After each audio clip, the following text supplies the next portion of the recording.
Chalo, good evening friends. I am Amit Paul, CA Amit Paul. Today I am going to start a series of lecture for CA Inter Costing. Okay.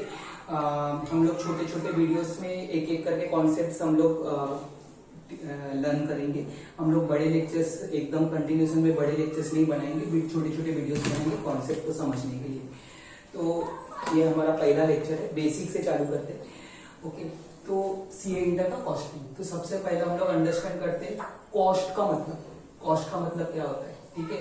तो as per CA institute उसका cost का जो definition जो दिया गया है module के अंदर ये ऐसा है. It is an amount of expenditure incurred और attributable on a cost object. Cost का ये डेफिनेशन सीए इंस्टीट्यूट में दिया गया है. तो हम लोग इसको ब्रेकअप करके धीरे धीरे समझते हैं. तो first thing, it is N cost is what, it is an amount of expenditure. Expenditure का मतलब हिंदी में बोलो तो ये खर्चा है. इट इज एन एक्सपेंडिचर या एक्सपेंसेस. ओके. अभी ये एक्सपेंडिचर दो टाइप के हो सकते हैं, एक्चुअल या नोशनल. ठीक है. एक्चुअल का मतलब ये होता है कि एक्चुअल में कैश आउटफ्लो होने वाला है या हुआ है. कैश आउटफ्लो, आपने खर्चा किया है तो आपका कैश आउटफ्लो हुआ है या तो होगा. ठीक है. आज नहीं हुआ है तो कल होगा. ओके. तो आपने जैसे कि समझ रॉ मटेरियल खरीदा है, तो रॉ मटेरियल खरीदा है तो आपका जेब से पैसा जाएगा, या तो आज गया है या तो जाने वाला है, तो उसको एक्चुअल एक्सपेंडिचर बोलेंगे. लेकिन नोशनल एक्सपेंडिचर का मतलब समझो. नोशनल एक्सपेंडिचर का मतलब इसके अंदर दो तीन पॉइंट समझो कि यहाँ पे actual cash, no actual cash flow. यहाँ पे एक्चुअल में कैश फ्लो नहीं होता है. ठीक है. No actual cash flow. ठीक है. And it is for owner own resources. It is for owner own resources. ठीक है. मतलब यहाँ पे ओनर का खुद का रिसोर्सेस है, इसके लिए ओनर के जेब से पैसा नहीं जा रहा है. सिंपल सा मतलब ये है. एग्जांपल के लिए समझते, but it is necessary, but even though actual में कैश फ्लो नहीं हो रहा है और ओनर का ओन रिसोर्सेज है, बट ये खर्चे को कंसीडर करना जरूरी है डिसीजन मेकिंग के लिए. इट इज क्या बोलते हैं, relevant for decision making purpose. Decision making purpose.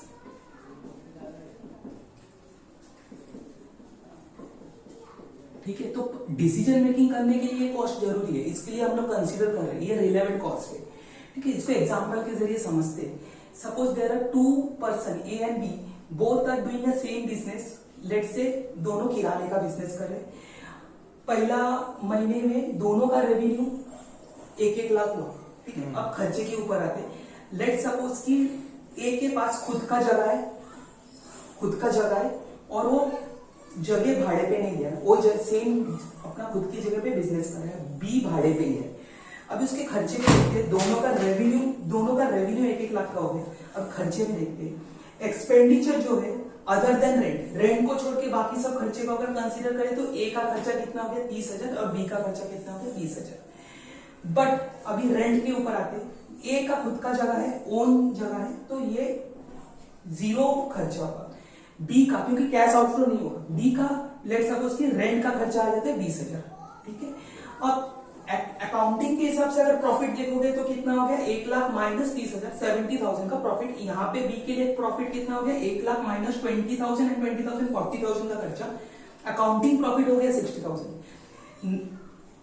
Overall on a face value basis हमको लगता है कि भाई ए ज्यादा अच्छा बिजनेस कर रहा है, हमको अगर इन्वेस्ट करने का है दोनों में से एक बिजनेस के अंदर ए में इन्वेस्ट करना चाहिए. But from the investor point of view हमको ये जो रेंट है इसका opportunity cost, notional cost is also called as opportunity cost. Opportunity cost का मतलब ये है कि भाई देयर इज डिसीजन मेकिंग के लिए यहाँ पे कॉस्ट है जो हमको कंसीडर करना चाहिए. अभी देखो ए का खुद का जगह है. ठीक है. ए जो बिजनेस में आपने यूज कर रहा है, अगर ये बिजनेस में यूज नहीं करता तो उसको बाहर से किसी से रेंट मिल जाता. Because he is using the facility in a business, he is not able to get a rent, he is sacrificing his rent. तो अपॉर्चुनिटी कॉस्ट का अगर डेफिनेशन भी बोलूं, it is a profit foregone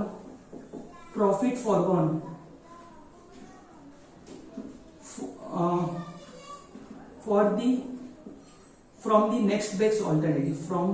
the next best alternative. ठीक है, अब जैसे कि ये ए का खुद का जगह है, अभी ए के जगह को दो चीज में आप यूज कर सकते थे। जो जगह है, शॉप है, उसको दो चीज में यूज कर सकते हैं, अपने खुद के ओन बिजनेस के लिए और रेंट पे दे सकते थे।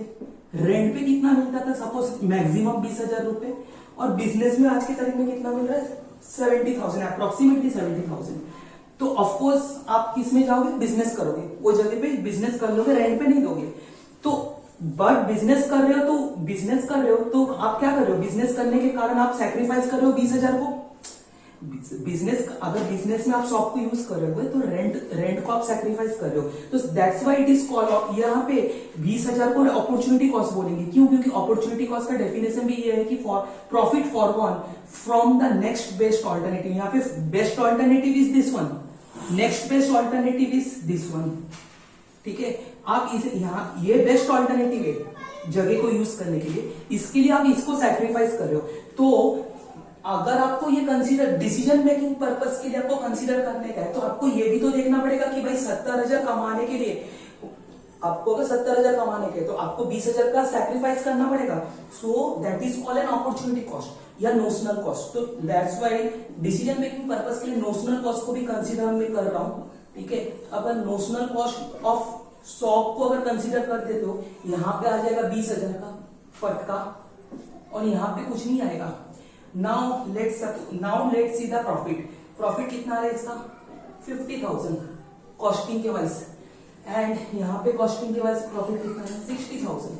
अभी आप बोलोगे किस में आपको इन्वेस्ट करना चाहिए, ए में कि बी में, तो नाउ यू विल से कि ए में।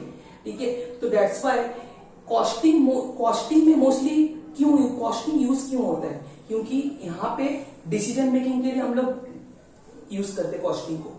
तो दैट्स व्हाई हमको नोशनल कॉस्ट को भी कंसीडर करना चाहिए। तो again cost is an expenditure, actually notional. Now income मतलब आपने खर्चा कर लिया है। ठीक है, इनकम का मतलब आपने खर्चा किया है। और एट्रीब्यूटेबल मतलब आपने खर्चा नहीं किया बट आपके ऊपर लादा गया है। लादा गया मतलब आपके ऊपर डाला गया है। एट्रीब्यूटेबल का एग्जांपल बताता हूं। ठीक है, एट्रीब्यूटेबल का मतलब क्या है, तो कॉस्ट जो है आप इनकर करते हो, खर्चा करते हो, या एट्रीब्यूटेबल मतलब खर्चा किया नहीं है लेकिन आपके ऊपर डाला गया है, चाहे जबरदस्ती का हो या कुछ भी हो लेकिन डाला गया है। तो एट्रीब्यूटेबल मतलब आप समझ लेते। फॉर एग्जांपल आपके पास 3 फैक्ट्री है, ए बी और सी, और तीनों फैक्ट्री का हेड ऑफिस है। ओके,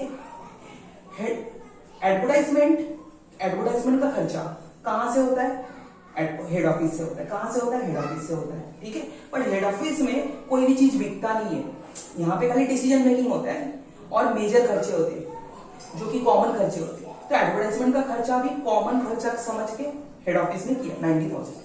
अब हेड ऑफिस ने क्यों किया, बिकॉज यहाँ पे प्रोडक्ट बन रहा है, बराबर है, और ये प्रोडक्ट को बेचने के लिए किया। तो देन हेड ऑफिस करेगा क्या, ये 90,000 अपने जेब से खर्चा जरूर करेगा, लेकिन ये खर्चे को तीनों हिस्सों में बांटेगा, 3 फैक्ट्री के ऊपर 30,000 का इक्वली। एंड ए को बोलेगा कि भाई मैं तेरे ऊपर 30,000 डाल रहा हूँ, बी को बोलेगा, बी हेड ऑफिस या रीजनल ऑफिस को बोलेगा 30,000 डाल रहा हूँ, सी को बोलेगा कि तुम्हारे ऊपर भी 30,000 डाल रहा हूँ। अभी ए बी और सी क्या बोल रहे हैं कि हम खर्चा कर नहीं रहे, एडवर्टाइजमेंट का खर्चा हमारे ऊपर डाला गया। तो this advertisement expenditure is called attributable expenditure, ये डाला गया हमारे ऊपर। ओके, तो it is a cost is an amount of expenditure, can be actual और नोशनल, इनकर्ड और attributable on a cost object. Cost object को अगर आपको सिंपल भाषा में समझने का, अभी के लिए समझ लो कि ये कोई प्रोडक्ट भी हो सकता है, या कोई सर्विस भी हो सकता है, या कुछ और भी हो सकता है। हम लोग इसका डेफिनेशन इसके बाद ही करेंगे। ठीक है, तो समझ में आया स्टूडेंट यहाँ तक? Okay, so now second definition we going to understand is cost object. Cost में क्योंकि यह था कि भाई cost is anything, cost is an amount of expenditure actual और नोशनल, इनकर्ड और attributable on a cost object. तो वहां पे हम लोग ने समझा था कि कॉस्ट ऑब्जेक्ट का मतलब कि एक प्रोडक्ट हो सकता है या सर्विस, बट इसको हम लोग डिटेल में समझते हैं। अगर इंस्टीट्यूट का डेफिनेशन देखोगे, it is like this, anything, it is anything, cost object is anything for which separate measurement of cost is required. ये इतना सा डेफिनेशन दिया गया। अगर अपन अभी समझते इसको ब्रेकअप करके, ओके, तो इट इज एनीथिंग का मतलब यहाँ पे क्या बोलना चाहता है कि भाई ये एक प्रोडक्ट भी हो सकता है, कॉस्ट ऑब्जेक्ट एक प्रोडक्ट हो सकता है, कॉस्ट ऑब्जेक्ट एक सर्विस हो सकता है, एक प्रोडक्ट का यूनिट हो सकता है, एक प्रोडक्ट का यूनिट मतलब एक वन प्रोडक्ट एक सर्विस हो सकता है, या एक फैक्ट्री हो सकता है, या कुछ भी हो सकता है। लेट सपोज कि ये एक लेबर हो सकता है, ठीक है, ये एक प्रोसेस हो सकता है, एनीथिंग एक्सेट्रा एनीथिंग, ठीक है, anything for the separate measurement of cost is required. मतलब ये कुछ भी हो सकता है जिसके लिए मेरे को आज के तारीख में सेपरेटली मतलब अलग से मेरे को कॉस्ट का मेजरमेंट या कैलकुलेशन करना है, ठीक है। अब ये डिपेंड, अब ये it can for be separate आज के तारीख में मतलब depend on circumstance to circumstance as the case may be, ठीक है। तो फॉर सपोज कि मेरे को मार्केट में प्रोडक्ट को लॉन्च करने का और मेरे को प्रोडक्ट का प्राइसिंग फिक्स करना पड़ेगा, तो मेरे लिए वो प्रोडक्ट मेरे लिए क्या हो जाएगा, कॉस्ट ऑब्जेक्ट। सपोज मेरे को सर्विस लॉन्च करने के, तो that service is a cost object जिसका मेरे को एमआरपी प्राइस मार्केट में फिक्स करने के। अगर मेरे को फैक्ट्री, मेरे पास 5-6 फैक्ट्री है और मेरे को डिसीजन मेकिंग करने का कि कौन सा फैक्ट्री अच्छा चल रहा है और कौन सा फैक्ट्री गलत मतलब इनएफिशिएंटली चल रहा है, तो then I will be calculating cost separately for each factory. उस टाइम पे मेरे लिए एक फैक्ट्री मेरे लिए कॉस्ट ऑब्जेक्ट हो जाएगा। सपोज कि मेरे पास मेरा प्रोडक्ट 3 प्रोसेस से होके गुजरता है, तो मेरे को ये देखने का हर प्रोसेस वाइज कॉस्ट, तो उस टाइम पे मेरे लिए हर प्रोसेस मेरे लिए कॉस्ट ऑब्जेक्ट हो जाएगा। मेरे को लेबर को बोनस देने का है डिपेंडिंग ऑन देयर परफॉर्मेंस, तो मेरे को लेबर वाइज परफॉर्मेंस कैलकुलेट करने का है। उस टाइम पे हर लेबर मेरे लिए कॉस्ट ऑब्जेक्ट हो जाएगा। तो it depend on case to case basis, circumstance to circumstance की कॉस्ट ऑब्जेक्ट मेरे लिए है क्या, ठीक है। It can be anything, okay. So now third definition आज के लिए, कॉस्ट यूनिट, ठीक है। तो कॉस्ट यूनिट का मतलब क्या है, देखो ये सिंपल पहले लेमैन लैंग्वेज में बता देता हूँ। कॉस्ट यूनिट का मतलब क्या है कि जब भी आप किसी भी प्रोडक्ट का, किसी भी सर्विस का कॉस्ट आप पता कर लेते हो, तो कॉस्ट को एक्सप्रेस कैसा करते हो, सिंपल लैंग्वेज में बोलते हो कॉस्ट को एक्सप्रेस कैसे करते हो, उसको बोलते हैं कॉस्ट यूनिट। तो अगर आपका जैसे कि प्रोडक्ट है कि क्लॉथ है, तो आप क्लॉथ का कॉस्टिंग कैसे करोगे, बोलोगे कि भाई 200 रुपीज 200 पर मीटर। तो ये जो पर मीटर बोले ना, रुपीज पर मीटर, यही है कॉस्ट यूनिट, कि आप कॉस्ट को एक्सप्रेस कैसे करते हो। सिंपल बोलो तो ये, ठीक है। अगर सपोज कि आप सर्विस देते हो, लेट सपोज कि आप टीचिंग करते हो, तो आप आपके प्रोडक्ट के एमआरपी कैसे या सर्विस का एमआरपी कैसे एक्सप्रेस करते हो। आप बोलते हो कि 50,000 रुपीज फीस है। फीस कितना है, रुपीज 50,000 पर स्टूडेंट, ठीक है ना। तो यहां पे कॉस्ट यूनिट क्या गया, पर स्टूडेंट, ठीक है। अगर तो this is a cost unit, okay.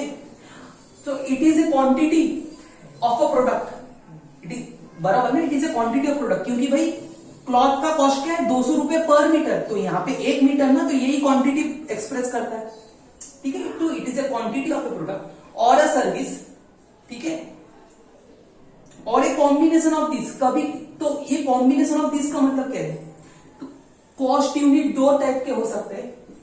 एक होता है सिंपल या सिंगल कॉस्ट यूनिट, और एक होता है कॉम्पोजिट कॉस्ट यूनिट,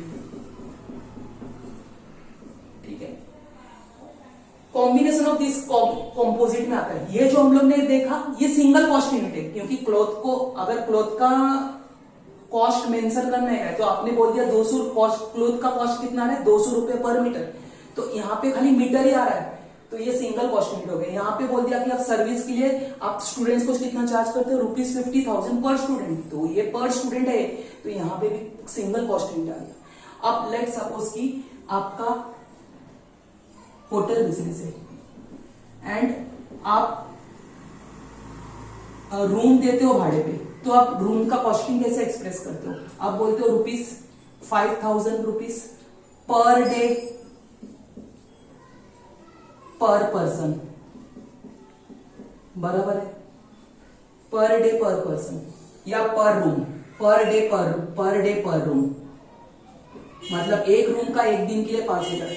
अब यहाँ पे कॉस्ट यूनिट्स क्या है, पर डे पर रूम ना, तो दो चीज आ गया, पता है, combination, it is called composite cost unit. एक दूसरा एग्जांपल देता हूँ, आपका ट्रांसपोर्टेशन का बिजनेस है, आप पैसेंजर ट्रांसपोर्ट करते हो, ठीक है, तो आप पैसेंजर से भाड़ा लेते हो, फेयर लेते हो, रोड फ्रेट कैसे लेते हो, आप बोलते हो कि ₹50 पर किलोमीटर पर पर्सन, ठीक है। यहां पे भी कॉस्ट यूनिट्स दो चीज में एक्सप्रेस हो रहा है, combination of two things, it is called composite cost unit, ठीक है। तो cost unit is a quantity of a product और सर्विस और a combination of this in relation to which cost may be ascertained और express, मतलब इसके हिसाब से हम कॉस्ट एसेटन करते हैं, मतलब क्लॉथ का कॉस्ट एसेटन कैसे करते हैं कि पर मीटर का कॉस्टिंग निकाल रहे हैं, ठीक है, या it is express in this way, understood, thank you.